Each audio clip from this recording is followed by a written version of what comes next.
I'm Dan Graboy, and this is Life in Time of Pandemic. Today I'm talking to Alex Noppe, who is speaking to us from his home in Dushanbe, Tajikistan. Hi, Alex. Hey Dan, it's great to see you. Good to see you. You have such a great life story. I'm very proud to have been part of your professional life for a couple of years, and you have veered as far away from what you were doing maybe as one could possibly imagine. So let's go back and talk about all of it because I think it's going to be fascinating for people. And then we'll talk about what's happening in Tajikistan. So you were obviously were not born in Tajikistan. Where'd you grow up? So I'm from Green Bay, Wisconsin, not too far away from you. And you became a trumpet player. I did. Yeah, I played a lot in school, and I definitely found a passion for music. And I think it was maybe, halfway through high school, it became the thing that I was most interested in and one of the things that I actually thought I was decent at. So it just kind of flowed naturally, and somehow I ended up in college for a music degree, and then another one, and then another one, and eventually ended up as a trumpet teacher. And you play jazz and classical music, I think, with equal ease. Is that correct? Do you feel more comfortable in one world than the other? No, not necessarily. It was always something that I was really interested in, and I was really fortunate to go to a school that had both a great jazz program and a great classical trumpet program in the University of Michigan. Go Blue! And so they were really supportive there, and I ended up actually doing a double degree and on both sides of the horn, and just kind of following that throughout my career.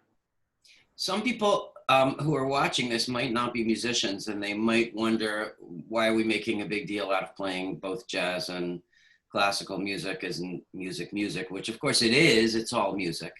But can you go into a little bit the kind of different mindsets, different techniques, different skills? Why would one even remark that somebody plays, why would it be important that somebody plays jazz and classical music with equal facility? So I think there's kind of like a historical approach to this, and then a more current approach. Now, historically speaking, there was this really wide gulf between jazz musicians and classical musicians. Stereotypically, the classical musicians played the notes that were on the page, and their goal was to realize them as faithfully to the composer's intent as possible. And many jazz musicians back in the 20s and 30s didn't even read music. It was very much an oral art form that was passed down from generation to generation by listening to live performance and recording it, and it actually still is. I mean, one of the best ways to learn how to play jazz is just to sit and listen and transcribe and play back hundreds and hundreds of recordings, which I don't think ever made it into the kind of the typical classical pedagogy. So you'd find, again, stereotypically, this divide between the kind of buttoned up classical musicians who are going to play Bach and Beethoven, and the jazz musicians who are loose and flexible, and they're into improvisation, and they don't have to play the notes on the page. And 2020, I don't know that divide exists nearly to the degree that it does. And I think, you're a perfect embodiment of somebody who spans a whole bunch of different genres and plays a lot of music that kind of bends and breaks and combines genres. So I think the central focus of jazz improvisation has certainly wormed its way into many other forms of music, including classical music. And I don't necessarily know that it's quite so uncommon anymore. I mean, I really view it like it's like two different languages, and learning both of those sides is like learning a language, which I'm sure we're going to probably talk more about today, since that became my focus after music. Right. So before we leave music, though, in my experience, jazz musicians have, and I'm obviously generalizing, but tend to have a better understanding of music theory, better understanding of chord structures, better understanding of the structure of a piece of music than classical musicians. And I wonder if you can agree or disagree with that, and maybe unpack why that might be the case, if it is the case. Yeah, that's a great question, and I'll make a strong opinionated statement here, and I think part of that reason is the way that it is taught in many schools. When you and every music major will take many semesters of theory classes, and I certainly did. I would say so. I went to college for a number of years. It was close to a decade. And I took a lot of theory classes, and I don't think I took a single theory class where I had my instrument in my hands. We did a lot of analysis, and we did a lot of writing. And theory classes where you write, that's great. I love the ones that it was connected to composition. Having said that, I don't know if I took a single jazz theory class that I did not have my horn in my hands, and we weren't directly connecting it to the practicality of actually playing. And I think that's something that jazz musicians have generally done a much better job of, is treating all of the parts of learning the music holistically, so that the listening and the theoretical part and the actual playing and the writing is really kind of one, it's one function, as opposed to, even most music schools separating out this idea of written theory versus oral theory, which it makes sense, I guess, from a curricular standpoint. It makes no sense whatsoever from a learning standpoint. And I wonder, I would have loved to teach a theory class where people had their horns and they were actually playing it as they were doing it, because I think it would take the focus off somewhat of like nomenclature. We spend so much time in classical theory talking about what something is and how to call it, and maybe less time into understanding, well, this is what it sounds like and this is what it does. So that's my opinionated statement about that. I totally agree with you, and I think it's something that I'd love to see. I'd love to see a little more blending in the music school curriculum of those traditions, and even more of a blending of, frankly, any musical tradition that doesn't come out of Western Europe, which is a lot more rooted in improvisatory music, and also oral learning, as opposed to reading off a page. And same question as a follow-up that I asked you before, just to bring this home for non-musicians who are less at home in this world. What does it mean to look at music theory with your instrument in your hands? What are you getting? Can you just put people in that world a little bit and see what that might mean? Sure. I'll do it through an analogy.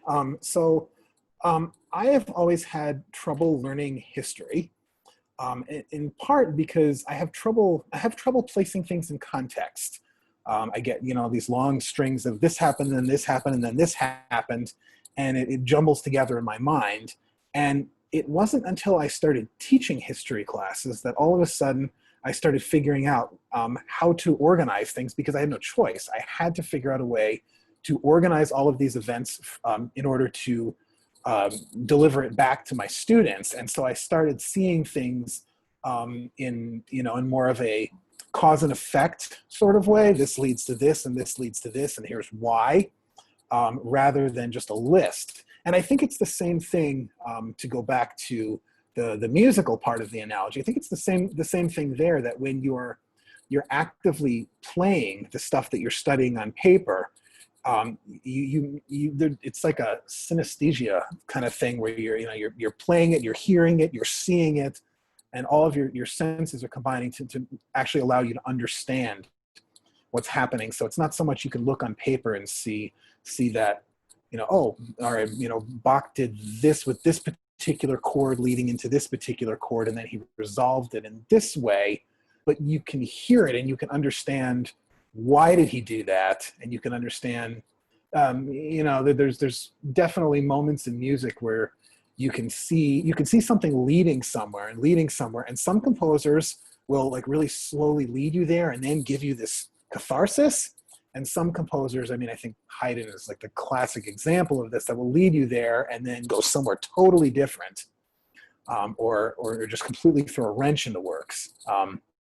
And the more you can hear that happening and feel that happening as you're playing, the more you understand why it is that we're why is it that we actually study music analysis, which again makes little sense in a vacuum, but makes a lot of sense when you start looking at why do we play music and what's the point of analyzing what somebody did in the past.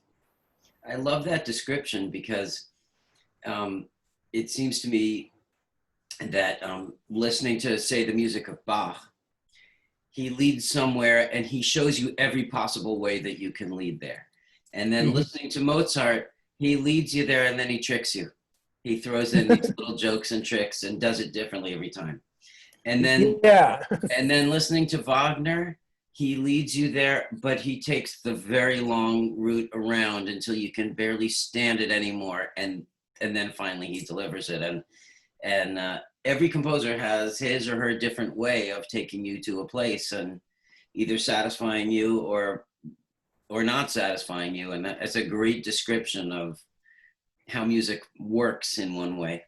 I think you see that in like so many different ways. Like, okay, so me and some friends we're working our way through The Wire right now, and I know I'm like 16 years out of date, but this is what you do when we're quarantined, and I feel like that show is one of those things where you can see what's going to happen, like you know the inevitable nature of futility by watching this show, and you can see it coming episodes off, and the trick is how do they actually get you there. It's not a show that's going, like 24, that's going to, just flip everything around on you every episode. And there's certainly some of those parallels in music too. So music really is a kind of a storytelling and is very comparable to literature or media storytelling. We're all just trying to create narratives and give a payoff or withhold a payoff. It's communication. Exactly. It's just another way of communicating. And jazz, probably similar, and structure of improvisation is probably a similar idea. You may repeat a gesture, but maybe you'll change it in your improvisation. And again, you're telling a story and not just playing notes that fit with a chord. Yeah, you want to know what's interesting? One of the hardest things for me with jazz was recording it, because you go into the recording studio and you lay tracks down over and over and over again. And I mean, what's the standard recording analogy that it's like it takes 20 minutes in the studio to lay down 1 minute of music. And this gets really strange when you're trying to record improvised music, because you'll do one take and you'll play just a kick-ass solo, and then you do another take, and in the back of your head, it's like, well, okay, what did I do that last time? That was so cool. How do I recreate it? And if you try and recreate it, it's not organic, it's not in the moment, and it doesn't work. And it's very hard to do. And I was really fortunate to record with a band leader who was really good at understanding kind of the psychology of this. And so we tried a number of different things, but on the last album I recorded with him, we actually invited a live studio audience, and put like about 8 or 9 people in the studio with headphones on, just to give it a little bit more like a club feel.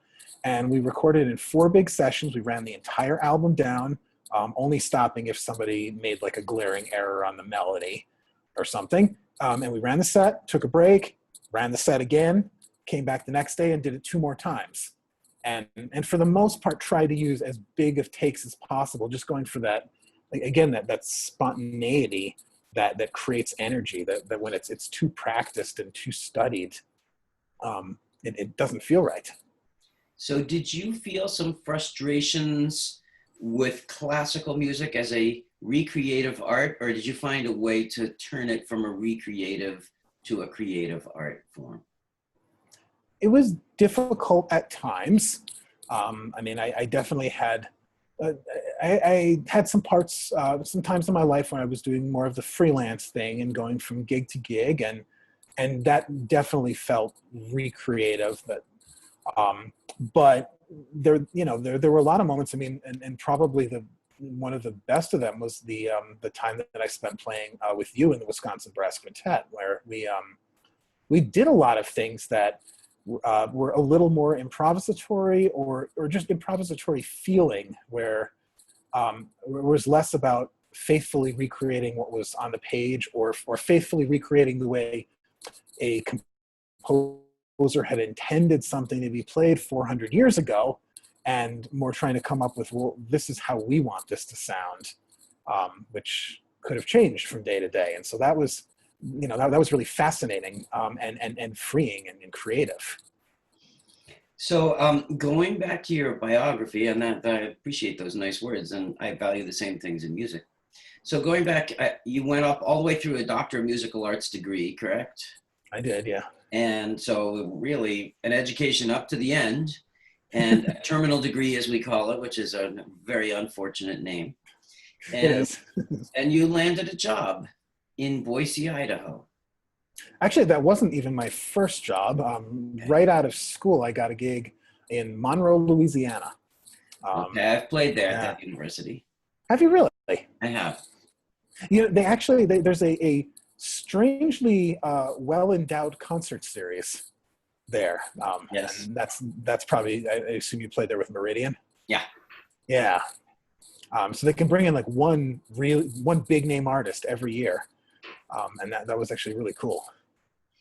And so you taught there, and it's always interesting thinking about one's first teaching job. I know when I look back at my first years teaching, I think, oh my God, what kind of damage did I do to those students, because I didn't know what I was doing. Did you have that feeling at all, or did you feel like you hit the ground running? Oh no, I definitely. I mean, I felt like I was learning and getting better as a teacher all the way through. I mean, maybe about like 8 or 9 years in, I started feeling like, hey, I think I'm getting the hang of this.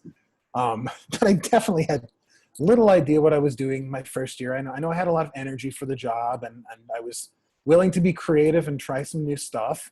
And I got thrown into a lot of stuff there because I taught music appreciation for the first time. And there wasn't really a jazz program at that school. Believe it or not, the jazz-heavy part of Louisiana is really confined to New Orleans. And northern Louisiana doesn't really play a whole lot of jazz. So there hadn't been a jazz program at that school. And we didn't really have the time to go through the curricular machinations to actually put together a formal jazz program. So we did everything by shortcuts. And so what ended up happening is I taught a lot of minor level trumpet lessons to people on saxophone and guitar and trombone and piano. And what they were really doing is just taking improvisation lessons. So I did a lot of that. We put together some small group jazz stuff and put together a jazz history course.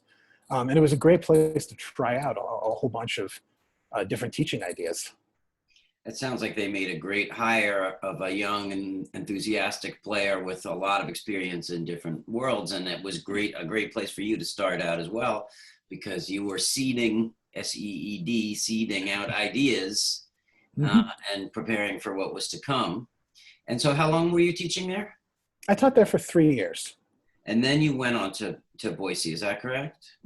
Yeah, it was a non-tenure track job. So after a couple of years, I started looking for tenure track jobs, and again, was really fortunate that one came up that seemed to really fit my skill set. That Boise State University was looking for somebody to teach trumpet and to run the jazz studies program, and so I got lucky again and matched well with that job, and I spent 4 years in Idaho teaching at that school.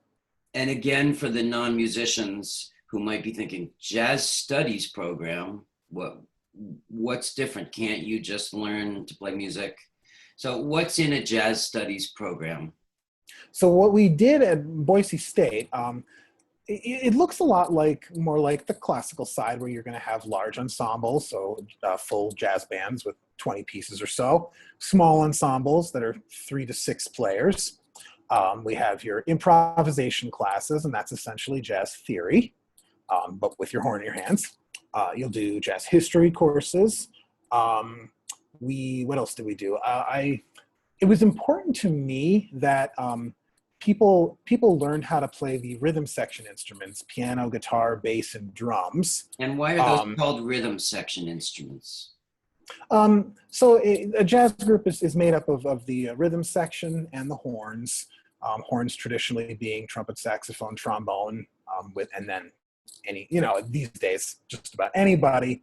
But the rhythm section, it's really tough to describe because jazz is such a um, it's such a versatile music, it's such a diverse music. But historically speaking, in the 1930s and 40s, the rhythm section would play continuously through. They would be in charge of keeping the groove, keeping the time, keeping the beat, keeping the harmony. Whereas the horns would play melodies and solos And, primarily. and groove is a word we hear a lot, and that would be the feel, the way the time feels. Yeah, I mean, like really, really broadly speaking, rock versus swing versus samba, and then there's tens of thousands of little variations on that, going down to the level of where does the bass player put the time? Is the bass player playing time like right on the beat, or slightly behind the beat, or slightly ahead of the beat? And all of those give the music a different feel that might be really subtle for somebody who hasn't studied it to pick up, but you will feel differently because of it. If they're playing behind the beat, it will feel more relaxed. So, a little moment of music appreciation then. Can you direct people's ears who will find what you're saying fascinating? What can they listen for? How can they direct their listening so that they can hear what the hell you're talking about? So yeah, that's a great question. This is fun. I haven't talked about music this intensely in several years. So one of the things, okay, let me back up and I'll approach this from a couple ways. If you're not really familiar with jazz, there's a lot of different ways that you can get into it. And there's a lot of different kinds of jazz. And what I would suggest doing is finding a type of music that you do like. If you like swing, if you like funk, if you like hip hop, and searching for, that and jazz. And because you're going to find a fusion of virtually every form of music with jazz. Don't just pick up a Charlie Parker album and start digging in if you're not familiar with that kind of music, because what you might find is it's a little incomprehensible to somebody that hasn't studied it. I try not to start people in the 1940s when jazz became very much almost like a music for jazz musicians. Right, and rather intellectual. Very intellectual. I mean, it's and fast and angular and a little chaotic, and it's hard to start there. It's easier to start kind of like 1920s, 1930s with Louis Armstrong and Duke Ellington, or maybe the 1970s, Herbie Hancock and kind of the jazz funk fusion, things like that. Okay, so that was half the question I wanted to answer, and then the other half. Once you start getting into this, if you want to get a sense for really what's happening, I would have my students very deliberately listen to a recording and do nothing but listen to the drums, because it's really easy for your ear to get immediately locked into whoever's playing the melody and miss what's going around it. Kind of like when you're watching football, all you're doing is you're watching where the ball is, the quarterback and then the receiver, and you're missing all of this interesting stuff that happens around it.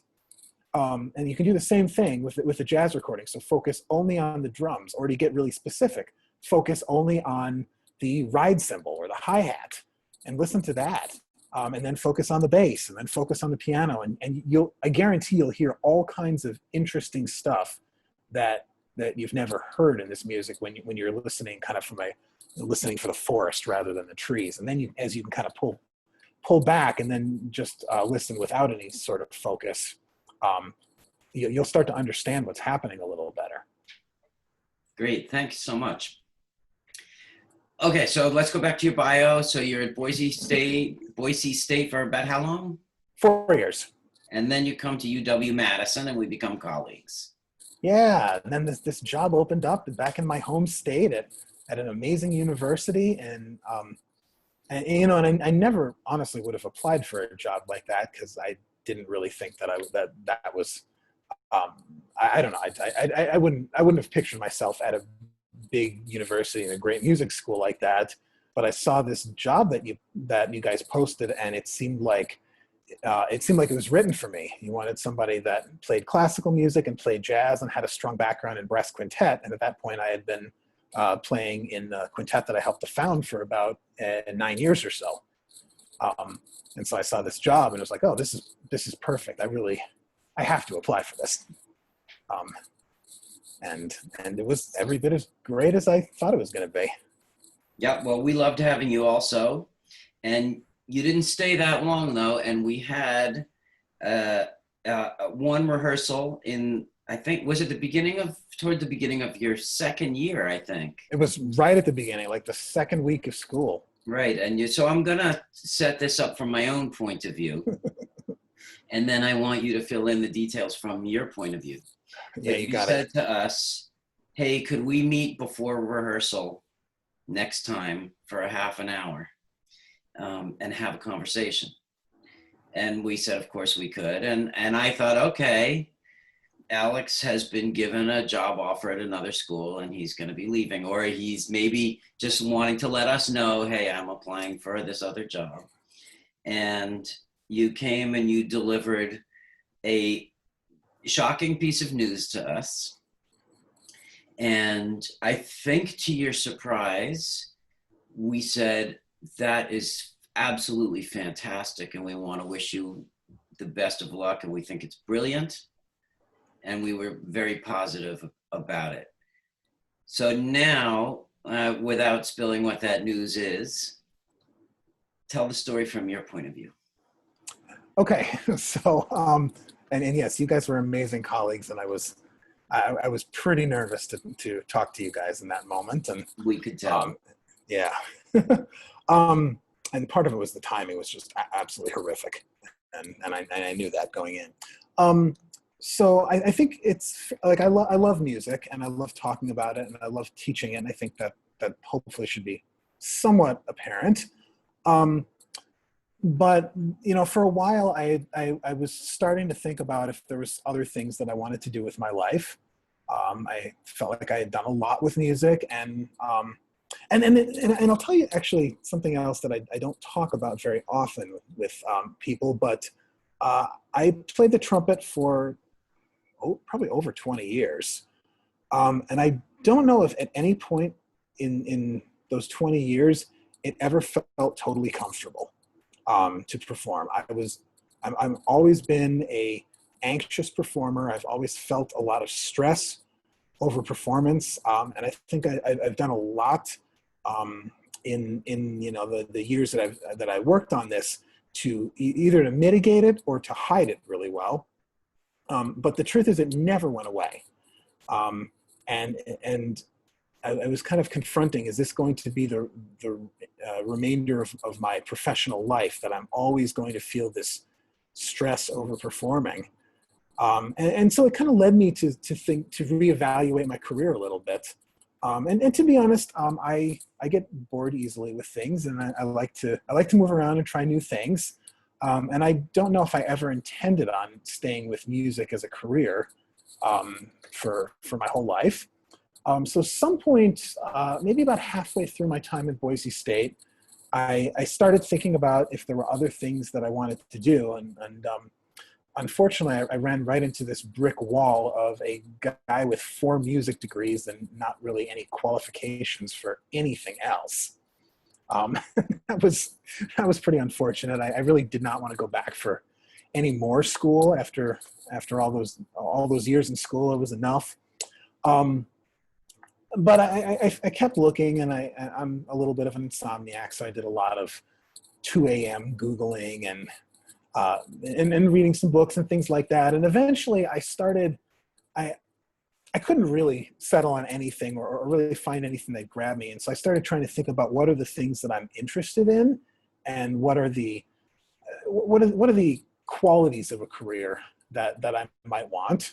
I have always been hugely interested in travel. And I have this desire to see the world. And so that was kind of an important facet of it. And the other thing that's always been really important to me is the idea of service. I'm very proud that with the exception of one semester sabbatical replacement, I have only either attended or taught at public universities. And I think they're one of the great things about the United States. And I like the idea of service at maybe a little broader level. So I did some digging into government jobs, and somewhere along the way, I discovered the Foreign Service, which I actually really had not heard much about. Obviously, I understand the idea of diplomacy and working in embassies overseas, but I really didn't know what the Foreign Service was all about. So I did a lot of research into it, and the more that I looked into it, the more that I thought this sounds really intriguing. And one of the really intriguing things for the place in my career that I was at was that the U.S. State Department hires into the Foreign Service really looking for kind of this set of character traits, set of qualifications, rather than any specific knowledge. So you didn't have to go back to school, in other words. I did not, despite the fact that I have no degrees or even any college classes in international relations or political science or law or any of those things. That's okay for the Foreign Service. They're really looking for this list of skill sets. The idea being that we'll train you into how to do the job. And so that was intriguing. I even flew to San Francisco to meet with a former ambassador and talk about the job. The State Department has this program called Diplomat in Residence. It's usually fairly high-level Foreign Service officers that are placed in universities around the country. I think there's 8 or 9 of them. And their job is to serve as a recruiter and a point of contact and somebody to help spread the message and get young, talented people into the next generation of America's diplomatic corps. So I met with one of them who was a former ambassador, and he went on to be the second in command at U.S. Embassy in London. And that was really helpful. And he actually, he was the one that convinced me to take on the career track that I did. And I can talk about that later too.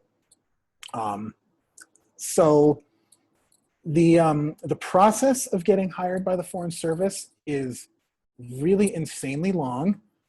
It took me 4 years, or just about from start to finish.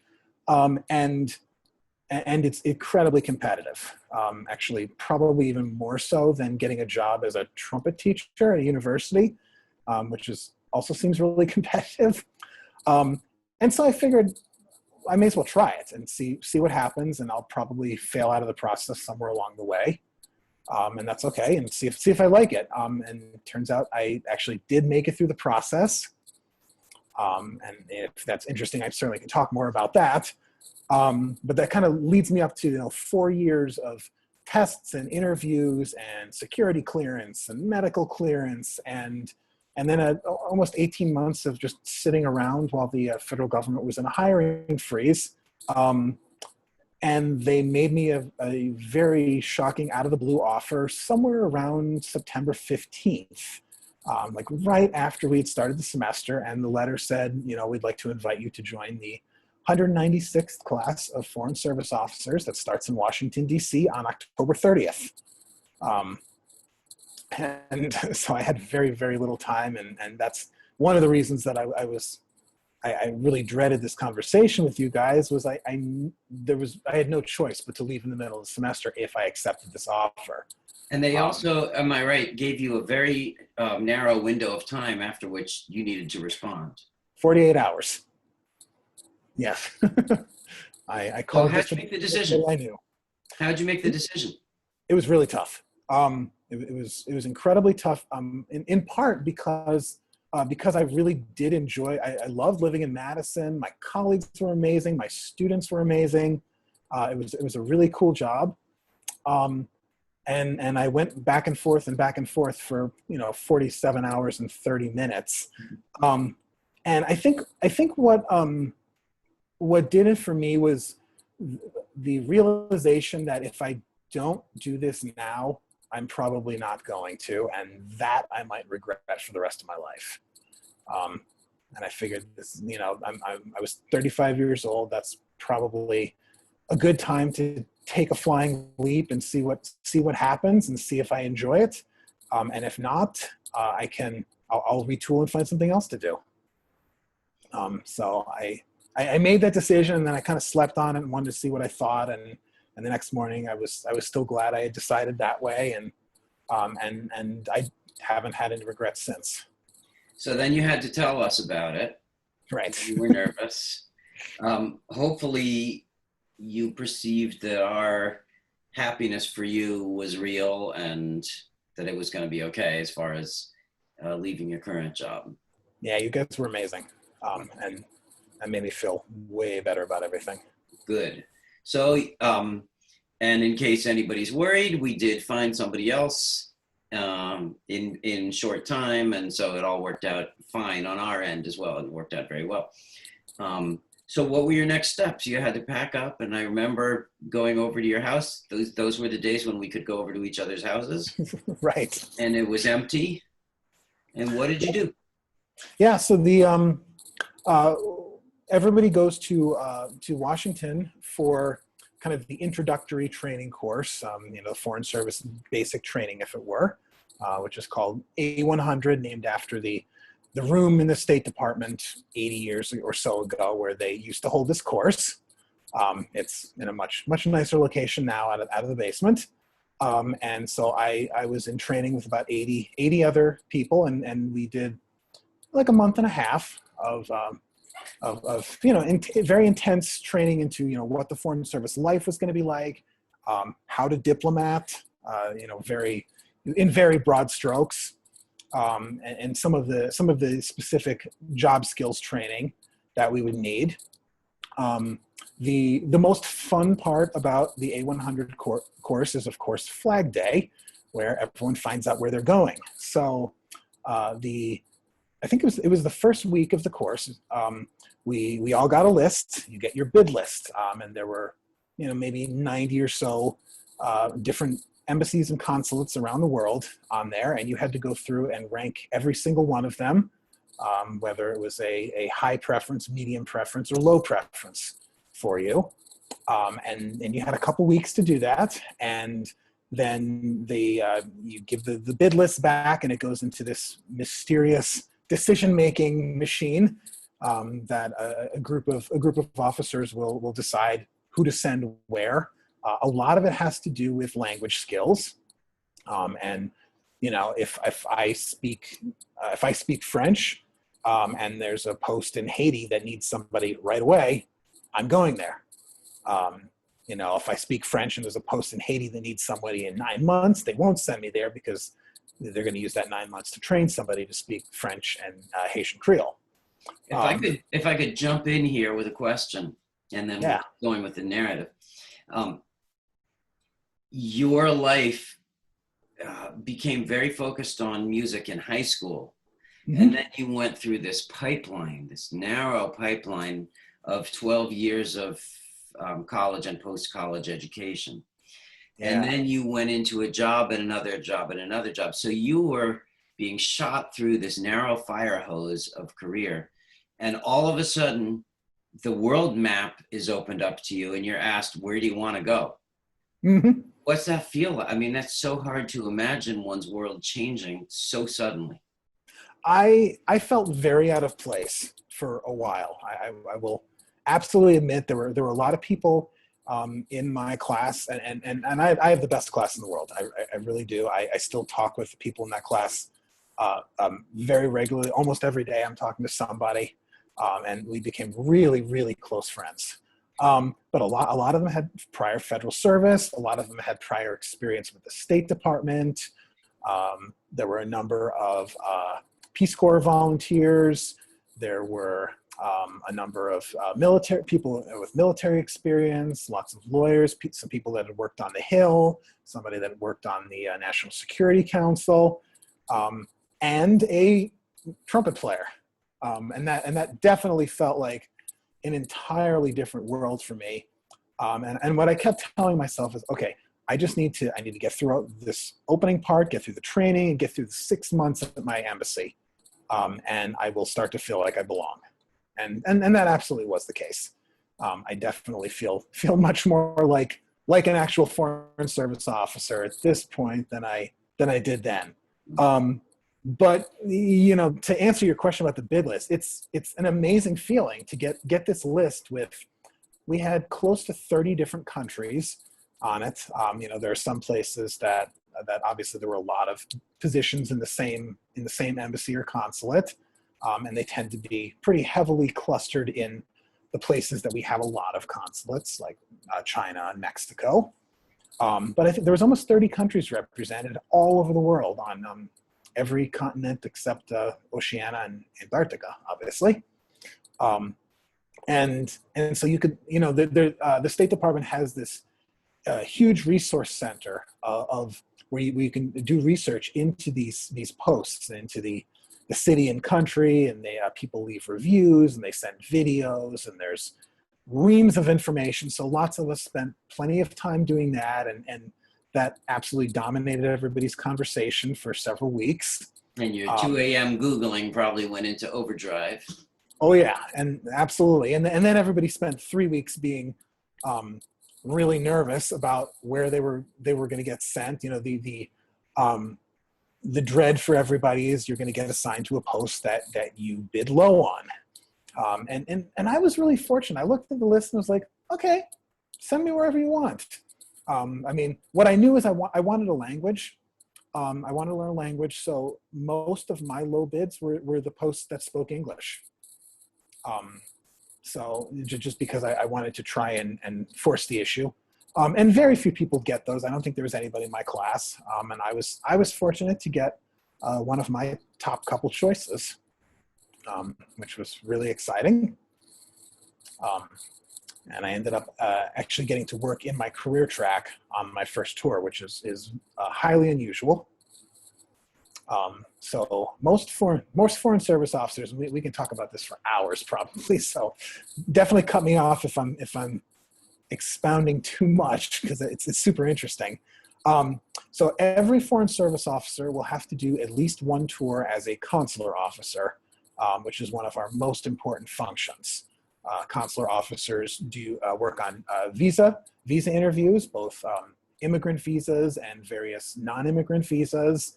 They work on the fraud prevention unit, and they also work on American citizen services, so providing help for Americans located abroad. Because that is such an absolutely fundamental duty of ours, everybody will do one of their first tours working in the consular section, whether or not it's their designated career track. There were a handful of people in my class that got jobs outside of that career track, and I was fortunate enough to be one of them, getting a job in the public affairs section of the embassy, which is where I've chosen to work. So just to remind people, you ended up in Tajikistan. Dushanbe, Tajikistan. Okay, so that must have been just a massive change, and you had to study Russian first in preparation. Yep. So you had an intensive multi-month Russian course? Yeah, it was pretty amazing. We were in the classroom for about 5 hours a day, and then another 3 to 4 hours a day of homework for 6 months. So literally my entire full-time job was just learning to speak Russian. And unfortunately, Russian is an insanely difficult language with very complex grammar. You know, because you've spoken some Russian. Yes.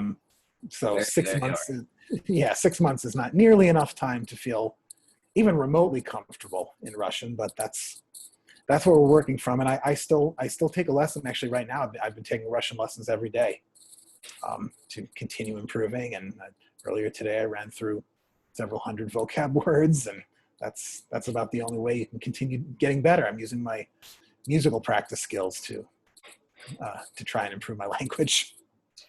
Let me ask a ridiculous question, and you can answer this anyway. You're like, what is Dushanbe like?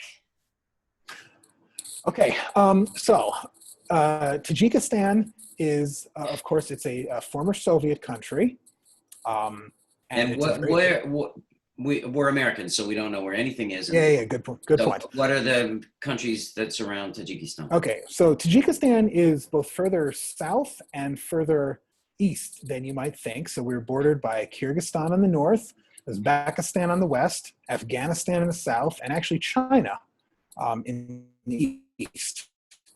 So, so it is a former Soviet country, but it identifies culturally much more with like Iran and Persian culture.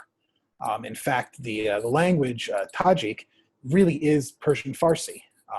That just happened. It's got some obviously some different words and dialect in it, but it's mutually intelligible with Farsi. And there's a lot of similarities between Tajiks and Afghans. So I would say it's much closer to that culturally than Russia. We're a very long way away from Moscow. And in fact, you'll probably find more people speaking Tajik in this country than Russian. You know, the older people that were here during the Soviet times, they all grew up speaking Russian in school. It's still the language of kind of Central Asian connectivity. And it's used more in the capital in Dushanbe than it is outside, where the 11 words I know in Tajik are not particularly helpful. But it's Sorry, go ahead. Go ahead. well, so Tajikistan is it's 93% mountainous. It's got one of the 50 tallest mountains in the world at about 24,500 feet. The Somoni Peak, or formerly Mount Communism. You can see they changed a lot of names when the Soviet Union disintegrated. But they've done a lot to kind of de-Sovietize the country, so you'll see a lot more buildings in Persian style. But it's a gorgeous country. I've had the chance to travel around to a lot of it, and the scenery is like every bit the equal of anywhere else I've been in the world. And I'll mention that you've posted a lot of pictures of your hiking on your Facebook page. Mm-hmm. Would you object to people sending you a Facebook friend request if they want to see those pictures? Do you mind? Sure. I usually accept requests from people that I actually know, just because, you know, the context of being a foreign service officer. Oh, right. Get a lot Is there another way that people can see your pictures, or I guess if they want some, I can send you some pictures from Tajikistan. I can curate some nice ones. Or if there's a link, I can put it below in the comments. Yeah. If there's some kind of link of a place where they're stored. Yeah, I think I've taken many hundreds of them, so I can curate some of the better ones. So I'll be posting that, maybe not right away. And I should mention that we're speaking on June 27th, since this interview series is also concerned with the pandemic. It's important to situate our conversation in time, and we'll get to the pandemic soon. Right, absolutely. Yeah, okay, great. One other thing that I wanted to ask in regard to what you've just been saying is, I'm sure everybody's ears perked up when you said that Afghanistan is a neighbor. So Afghanistan obviously is war-torn, a country in distress, and I'm wondering if any of that has leaked across the border. Do you feel like there are safety concerns, or are things okay? Not generally. You know, certainly Tajikistan is very concerned with border security. That's one of the government's big issues that they work together with us and a number of other countries on. And you know, it's no secret that it's an 800-mile border, and it's pretty porous. I've driven up to the border in several locations and kind of looked out into Afghanistan, and you know, when you get there and you see that it's just mountain after mountain after mountain, you understand it's really hard to secure a border like that. And then it's you know, it's no secret that there's a fairly open narcotics trade between Afghanistan and a lot of the rest of the world, certainly up through Russia and into Europe. And Tajikistan is one of those transit corridors. So the government spends a lot of time also working on issues of counter narcotics, and we cooperate with them a lot in that field as well. But I don't feel like Tajikistan is unsafe at all. I do a lot of programs on tourism, trying to help raise the capacity here for tourists, and mostly just get Tajikistan known to the world, because very few people know very much about it at all. And if they knew more, I think a lot of them would be very interested in visiting. So no, of course, like a lot of places, there are places you want to be careful about, going at night, and I'm certainly not going to like hang out around the border at midnight. But no, it's a very safe country. And is Dushanbe a bustling city? How many people live there? What's it like? So Dushanbe is about 800,000 people, which sounds like a lot, but actually is pretty small for an Asian capital. It's one of the smaller ones, and it's probably considered one of the sleepier Asian capitals. Then there's it's not a center for heavy industry or necessarily like a big business center, but there are plenty of people around. In your job, what are your responsibilities? Okay, so I work in the public affairs section of the embassy, which, as you might expect, is the public-facing section, and it's our job to interface with the Tajik people, rather than interfacing necessarily with government agencies. So the kind of diplomacy that we do is direct person to person. And so so there are two sides to the public affairs section. One of them is cultural affairs, and that's the side I work on. I am the cultural affairs officer. And the other one is the information office, which really deals with our messaging and also media relations, both kind of helping to understand what's happening in the media and also interfacing directly with the press. So on the cultural side, I can try to give like a very broad overview of what I do. I am broadly engaged in three different things. One of those is exchange programs, and we have a ton of exchange programs that send people from Tajikistan to the US, all the way from high school through college and postgraduate, and professional programs, even for up through kind of mid-career professionals. At the same time, we've got a number of programs that send people from the US over to Tajikistan. The one that I'm sure everybody has heard of is, of course, the Fulbright program. That is probably the most prestigious and selective American exchange program. And so we work with 40 or 50 different exchange programs. I also do cultural diplomacy, so helping to share American music, art, cooking, dance, drama, sports, anything cultural related with Tajikistan. We do that through exchanges and virtual things and a whole bunch of different programs. And then the last big initiative it's something that's supported both by the US government and the Tajik government, is teaching Tajikistan to speak English.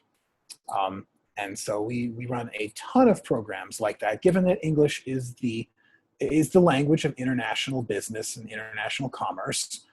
In order to engage with the world on that greater level, you really need to have English-speaking abilities. It's the most spoken language in the world, I think, by a hair over Mandarin Chinese, and certainly the most widely spoken.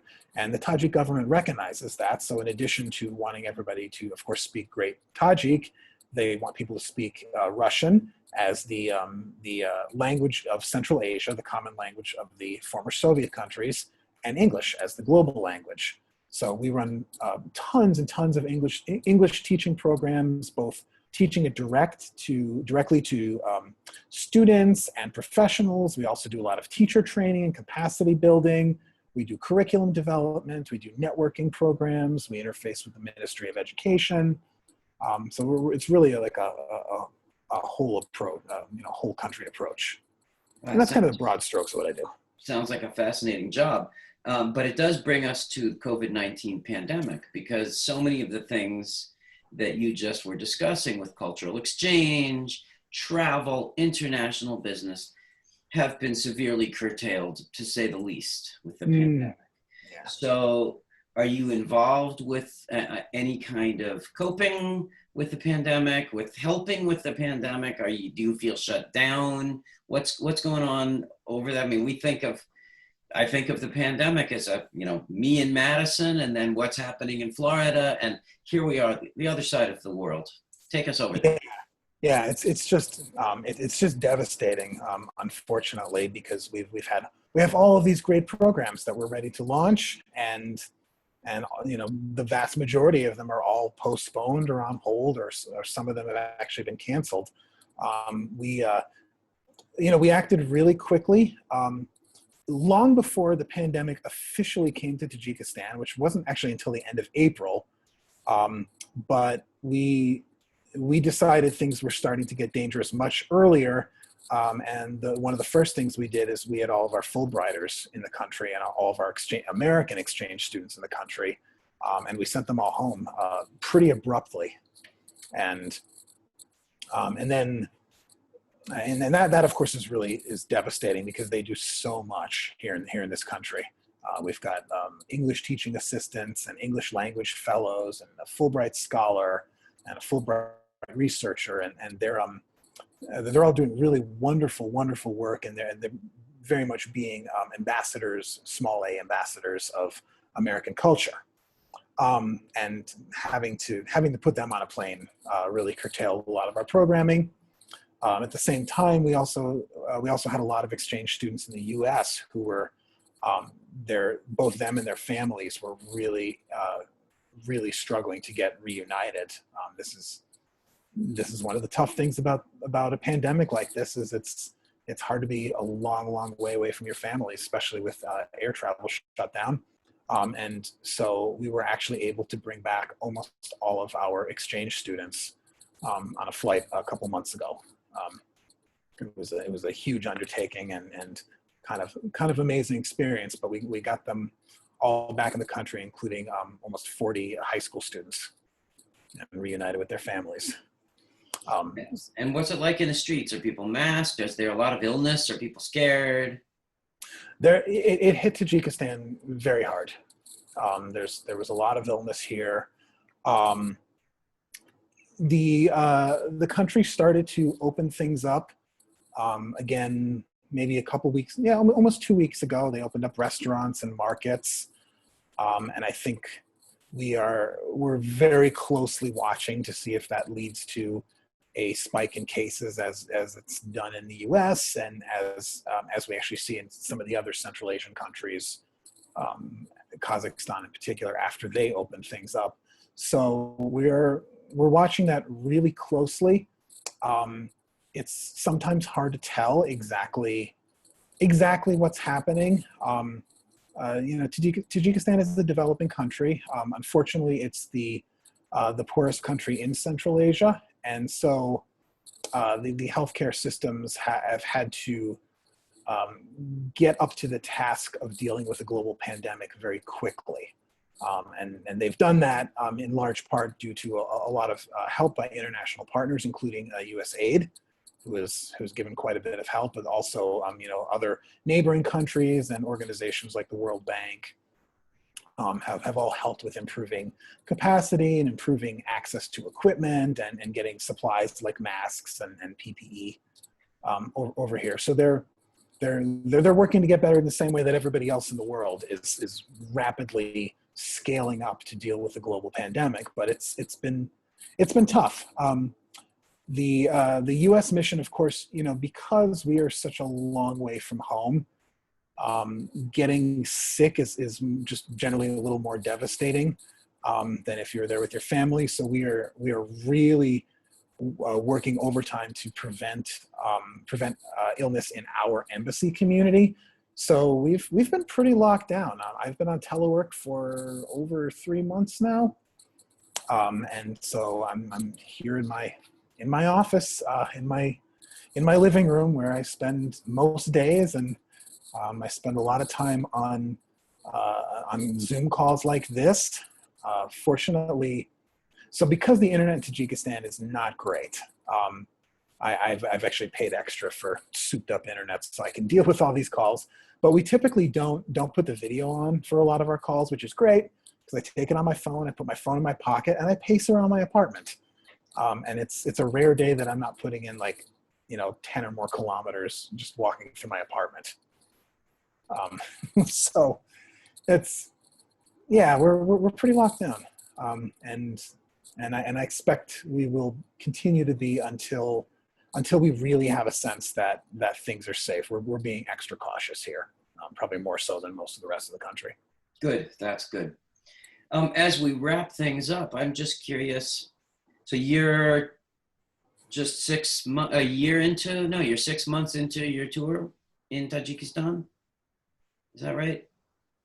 When, I'm when did getting close to a year. I came in close to a September. year?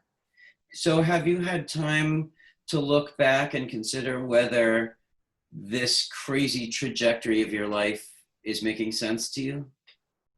Well, I mean, does anything make sense right now? This is this is certainly not what the way I expected my first tour to go, and I think, and I've heard that from a lot of people. It's just such a weird circumstance where, and I can tell you that the State Department. I'm going to just say a couple words about the State Department because I think this is actually important for people to know.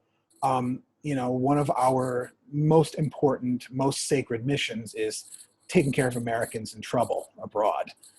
And we're actually, I think we're very, very good at it. Anytime that there is a crisis, whether it's like a natural disaster or more of a political or political crisis or war or riots or something like that, we're very good at mobilizing a lot of resources and helping to take care of Americans in trouble. We have never before in the history of the State Department been faced with that happening in every single country and every single post at once. And that has just been, that's led to kind of an incredible effort from everybody around the world and everybody in all of our facilities in the US to rapidly scale up to crisis mode and do it at a time when almost nobody's in the office, which makes things really difficult because we do everything through teamwork.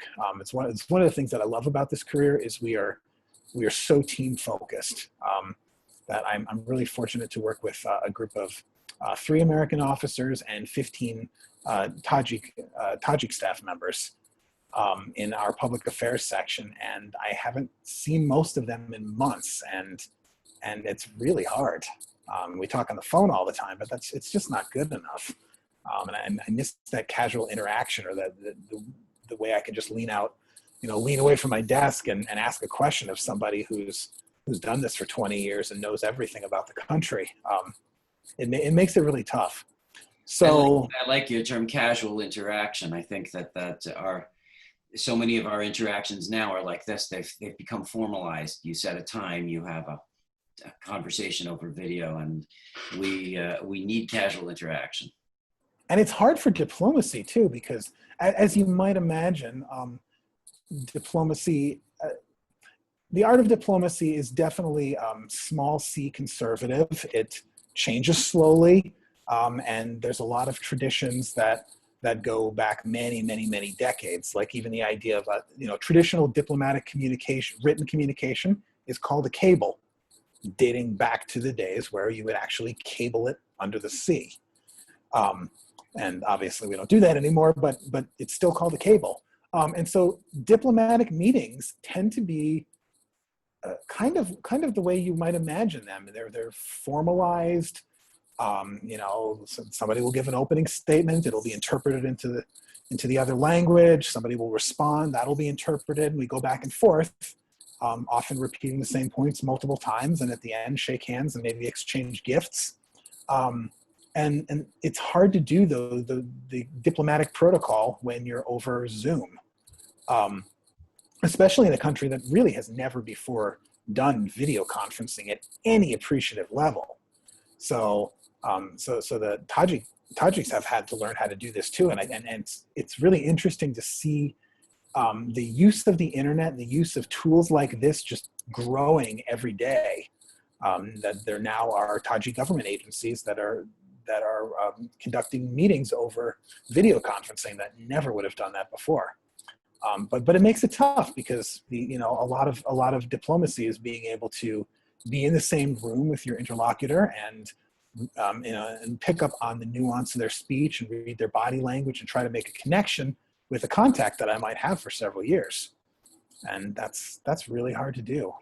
So there's a sense of limbo where we're just waiting to be able to try and recover some semblance of normal operations, and then there's a sense of, well, we've got to do stuff anyway, so we're doing a ton of virtual programming as much as we can possibly think of, and doing our best to kind of continue a lot of the efforts that we had already. Unfortunately, all those exchange programs, we'll see. You know, I'm kind of reserving judgment because things tend to change so quickly that as soon as we know it's safe to send people one way or the other, we'll do everything we can to make that happen. Final question, and let's broaden it out beyond the pandemic. Just generally, what's your favorite thing about what you're doing now? Oh boy, that actually is, well, no, it's not that tough of a question. So I made a joke this past winter that this was actually the first time in my life that I was outside of school, because I spent however many years in school, and then another 10 years teaching, and then another year in training for this job, and all of a sudden I ended up working on the day after Christmas, and I think that was the first time in my life I had ever done that. The really amazing part about this job is that not only is it encouraged that you continue to learn, you have to. You know, I will go from here in 14 months or so to a different post. It'll be a different job. I will do my consular tour next, and so I'll be learning a completely different set of skills. There's a good chance I'll be learning another language. There's a good chance I'll be learning another region of the world, because even to do exactly the same job that I'm doing here in Tajikistan, to do in a different country, you know, wherever, Italy versus Zambia versus Thailand, all of them have such different contexts and such different priorities that the job looks completely different. So, I mean, you know, to this day, I'm still reading books on Persian history. I'm still studying Russian. I'm still trying to understand as much as I can about this part of the world. And I will do that again for the next tour, and the tour after that, and the tour after that. We're all considered generalist officers, which means we can be expected to do just about any job in the embassy at any time. And so a lot of, I think I can put a bow on this by saying a lot of this career is very much improvisatory, where most people have told me we don't feel, there's never really a point where you feel like you know what you're doing 100%. And which is one of the reasons why the State Department hires people for things like judgment and communication skills and reasoning skills and writing skills, and not necessarily because you have a degree in the history of Central Asia. Because, you know, you may get a degree in the history of Central Asia, you may get into the Foreign Service, and you may never work in that region. You may specialize in South America, specialize in Brazilian posts. You have to be versatile, you have to be really flexible. You have to be willing to learn on the job and use the resources around you, and use your colleagues. And, you know, I've got an amazing set of colleagues here at Post, but also my Central Asian colleagues that I can reach out to, my colleagues in Washington that I can reach out to, even the people from my entry-level class that, you know, I can reach out on our WhatsApp group and ask all kinds of questions. And I know I will get many really well thought out answers just from them. Well, it is mind-blowing that the skills you developed as a musician, your ability to work in groups, your ability to take some leadership, but also to fit in with the organization, your ability to improvise on the fly, has served you so well in your new circumstances. And your boldness in taking this step is really an inspiration. And I want to thank you for what you do, and thank you for talking to me.